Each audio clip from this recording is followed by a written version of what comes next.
mengemban tugas mulia, berasaskan Tribrata, membangun bangsa sejahtera.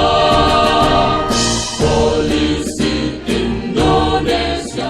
Yang terhormati Wakil Presiden Republik Indonesia dunia, dan juga menyampaikan apresiasi yang setinggi-tingginya atas kerja keras jajaran Polri dalam penanganan pandemi COVID-19 sekarang ini.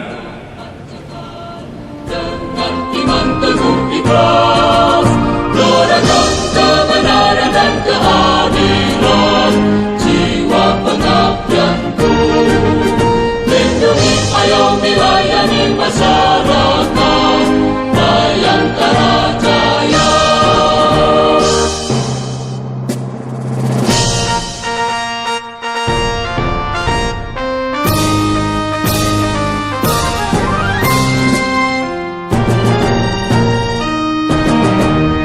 Bayangkara harapan bangsa, pengemban tugas mulia, berasaskan Tribrata, membangun bangsa sejahtera.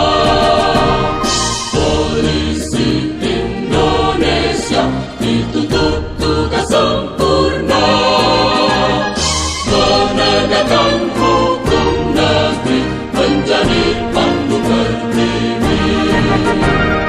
Etos kerja selalu ku kobarkan, kemampuan ku kembangkan, kemanusiaan selalu ku pancangkan, dengan iman teguh ikhlas, doakan kebenaran dan keadilan, jiwa pengabdianku, lindungi, ayomi, layani masyarakat,